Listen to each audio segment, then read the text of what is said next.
Halo teman-teman, apa kabar kalian? Semoga sehat-sehat selalu ya. Dalam video kali ini, saya dan teman-teman saya akan menyampaikan sesuatu yang tentunya bermanfaat untuk kalian.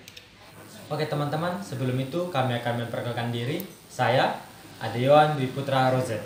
Liani Erlin Petrus. Anis Nawaratu Humba. Juwita Lestari Bubu. Teman-teman penasaran kan dengan hasil penelitian kami? Jika teman-teman penasaran, ayo simak video penjelasan kami. Oke? Teman-teman pasti pernah mengonsumsi garam kan?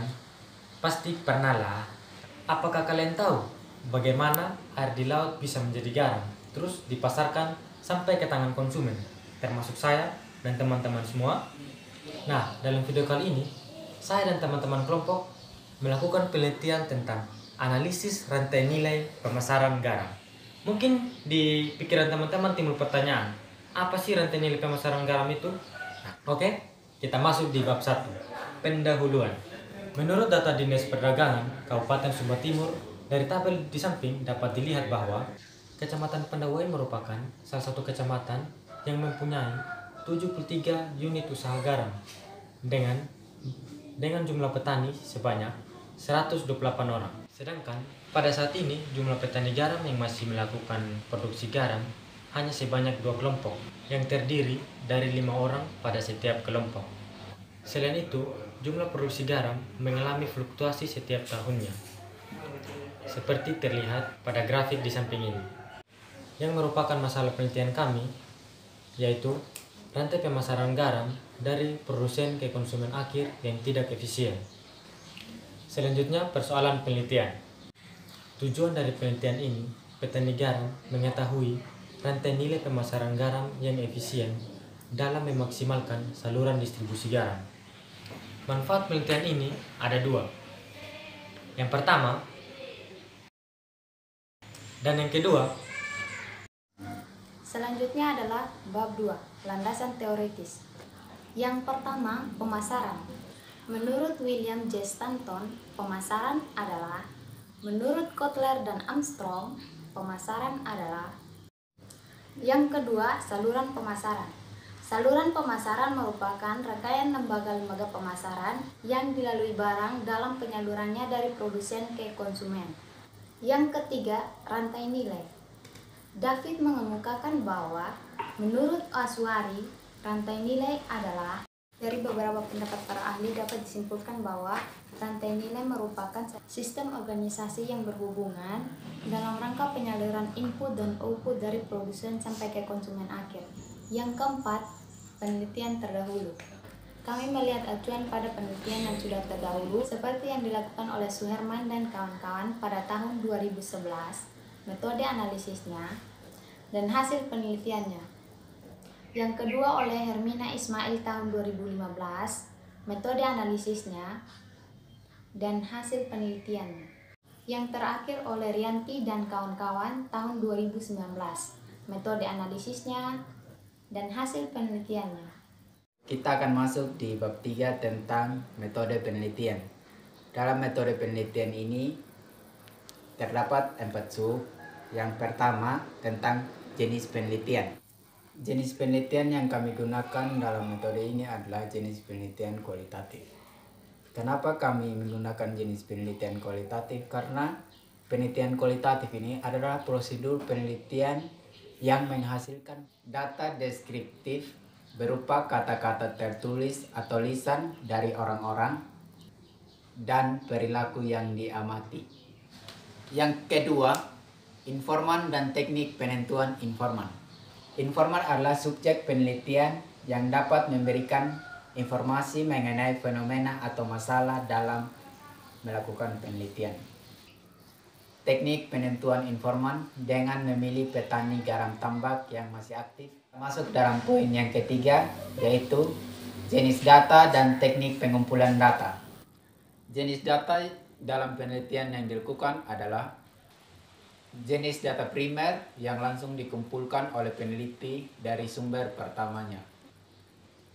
Untuk memperoleh data yang diperlukan sesuai dengan permasalahan yang ada dalam laporan penelitian ini, maka peneliti menggunakan metode wawancara yang dilakukan untuk memperoleh informasi tentang rantai nilai pemasaran garam yang ada di Kelurahan Kawangu dan Kelurahan Watumbaka.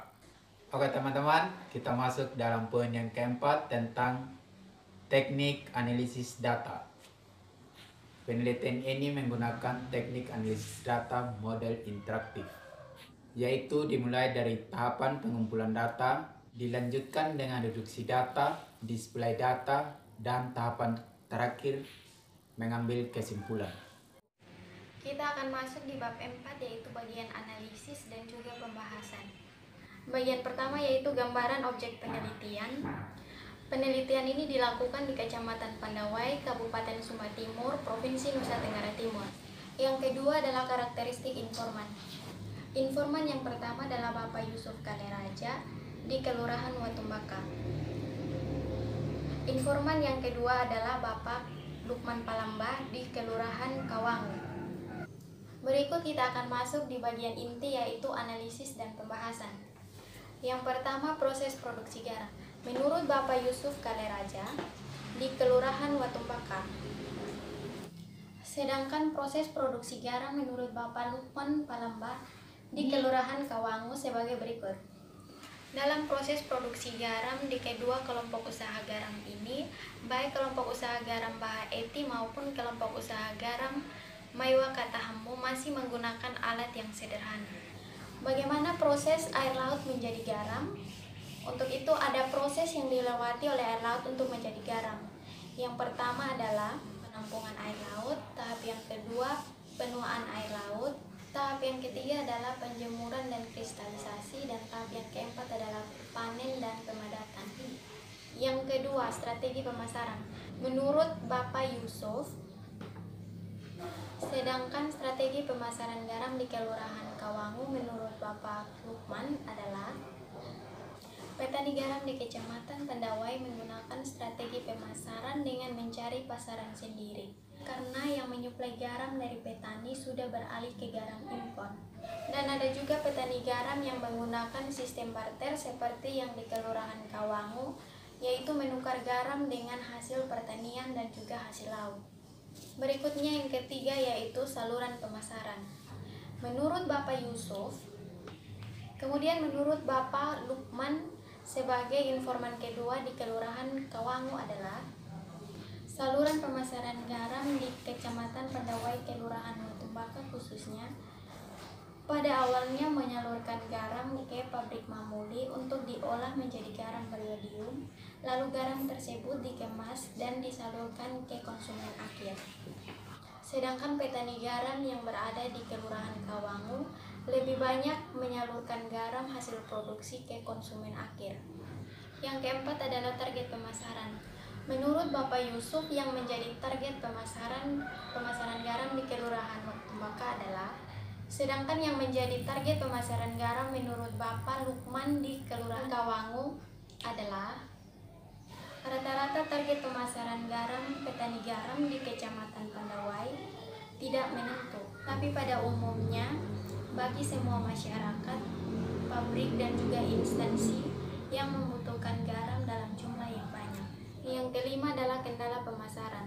Menurut Bapak Yusuf di Kelurahan Watumbaka, yang menjadi kendala pemasaran garam adalah, sedangkan menurut Bapak Lukman, yang menjadi kendala pemasaran garam di Kelurahan Kawangu adalah garam yang diimpor dengan harga yang lebih murah membuat konsumen berpindah untuk membeli garam impor dan tidak lagi membeli garam lokal. Gambaran saluran pemasaran garam tipe 1. Sedangkan gambaran saluran pemasaran tipe kedua adalah, oke teman-teman, kita masuk di bagian bab 5 yaitu bagian penutup. Dari hasil analisis dan pembahasan tadi, kita dapat menarik kesimpulan bahwa petani garam di Kecamatan Pandawai masih memproduksi garam dengan cara yang sederhana. Yang berikutnya adalah saran. Berdasarkan kesimpulan tadi, kami memberikan saran yang pertama, saran yang kedua, dan saran yang ketiga. Oke teman-teman, demikian video kami. Semoga bermanfaat bagi teman-teman sekalian. Terima kasih.